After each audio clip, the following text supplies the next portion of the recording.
Hello everyone, এইখিনিতে আপোনালোকৰ লগত মোৰ অকণমান স্কিন কেয়াৰৰ এটা টিপছ শ্বেয়াৰ কৰোঁ বুলি ভাবিছোঁ। অলপ দিনৰ পৰা মই এনেকুৱা এটা বস্তু ব্যৱহাৰ কৰি আছোঁ যিটোৰ পৰা মোৰ স্কিনখন দেখিছেই নহয় আপোনালোকে। প্ৰেগনেঞ্চি টাইমত বহুত বেছি বেয়া হৈ গৈছিলে আচলতে মোৰ স্কিনখন, আৰু এতিয়া আকৌ আগৰ স্কিনখন আচলতে মোৰ আকৌ ঘূৰি আহিছে। গতিকে ইয়াৰ আঁৰৰ কাহিনীটো আজি আপোনালোকক জনাই আছোঁ বলক। আচলতে আমাক সকলোৰে কাৰণে স্কিন কেয়াৰ বহুত বেছি ইম্পৰ্টেণ্ট হয়, কিন্তু ইমান বেছি ইমানবোৰ ষ্টেপ কেনেকৈ আমি ফ'ল' কৰি থাকিম হয়নে? কেতিয়াবা টাইম নাথাকে বা কেতিয়াবা প্ৰডাক্ট নাথাকে, এনেকুৱা নিচিনা প্ৰব্লেমবোৰ হৈ থাকে। গতিকে ইমানবোৰ ষ্টেপ ফ'ল' কৰি থাকিবলৈ কেতিয়াবা অকণমান অসুবিধা হয়। এনেকুৱা হয়, প্ৰথমতে চিৰাম লগালোঁ, তাৰপিছত মইশ্চাৰাইজাৰ লগালোঁ, আকৌ মইশ্চাৰাইজাৰৰ পিছত ছানস্ক্ৰীন লগালোঁ। ইমানখিনি লগোৱাৰ পিছতো আমাৰ স্কিনখন ডাল হৈ থাকে আৰু লগতে আনইভেন হৈ থাকে আৰু লগতে লাইফলেছ হৈ থাকে, নহয় জানো? আচলতে সকলোৱে এটা নেচাৰেল গ্ল'য়িং স্কিন বিচাৰে, কিন্তু সেইবোৰ কৰিবলৈ গৈ স্কিন কেয়াৰবোৰ ইমান বেছি কমপ্লিকেটেড কিয় হয় আৰু আমাৰ ইণ্ডিয়াৰ ক্লাইমেটটোতো দেখিছেই আপোনালোকে, কেতিয়াবা ক্লাউডি নহবা কেতিয়াবা ছানি, আৰু এনেকুৱাত পলিউশ্যন লগতে UV ৰেইজ এইবোৰে আমাৰ স্কিনখন সদায় ডেমেজ কৰি ৰাখে।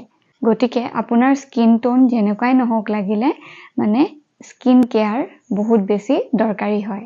এটা কথা আপোনালোকে জানেনে যে আমাৰ ইণ্ডিয়াৰ স্কিন টোনত বেছিভাগেই মেলানিন থাকে, যিটোৱে অকণমান হ'লেও UV প্ৰটেকশ্যন দিয়ে।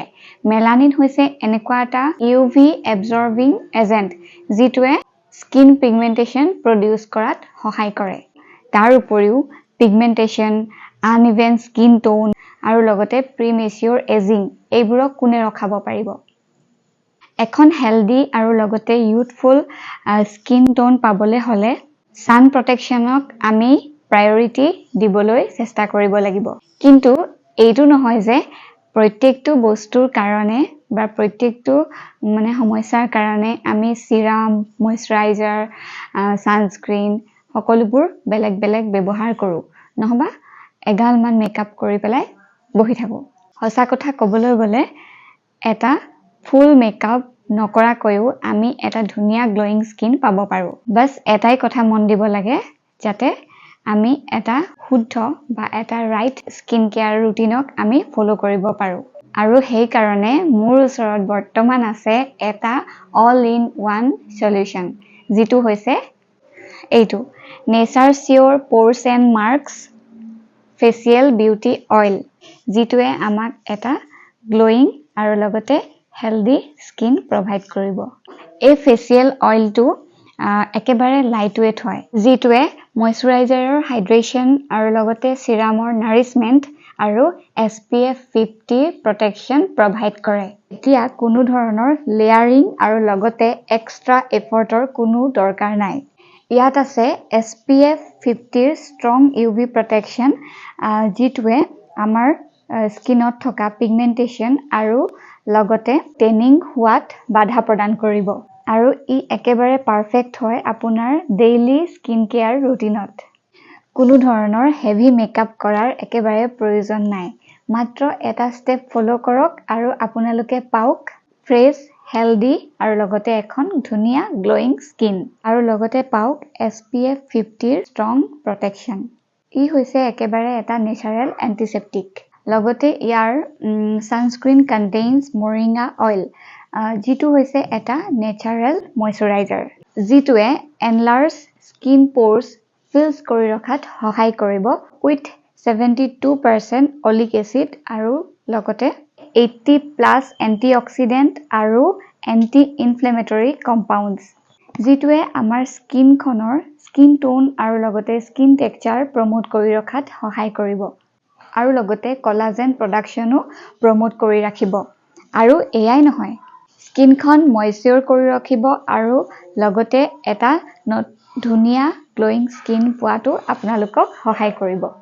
গতিকে এতিয়া আৰু বেলেগ বেলেগ ধৰণৰ চিৰাম, মইশ্চাৰাইজাৰ, ছানস্ক্ৰীন আৰু লগতে হেভি মেকআপৰ কোনো ধৰণৰ প্ৰয়োজন নাই। মাত্ৰ এটা ষ্টেপ ফ'ল' কৰক আৰু পাওক hydration plus nourishment plus SPF 50 sun protection সকলোবোৰ একেলগে এইটো মই অকণমান আপোনালোকক ব্যৱহাৰ কৰি দেখুৱাম দেখিছেনে লগত এটা ধুনীয়া ড্ৰপাৰ দিছে যাৰ সহায়ত আমি অইলটো ইউজ কৰিব পাৰিম আৰু এইটোৱে হৈছে Nature Sure pores and marks facial beauty oil আৰু যিটো মই অলপ দিনৰ পৰা ব্যৱহাৰ কৰি আছো গতিকে অকণমান আপোনালোককো ব্যৱহাৰ কৰি দেখুৱাম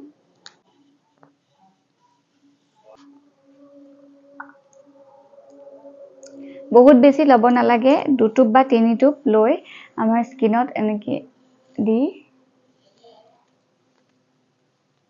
দিছে নহয় ধুনীয়াকৈ আৰু এতিয়া আমি সাৰ্কুলাৰ মোশনত খুব ধুনীয়াকৈ ইয়াক ভালদৰে আমাৰ সাৰ্কুলাৰ মোশনত ইয়াক লগাব লাগিব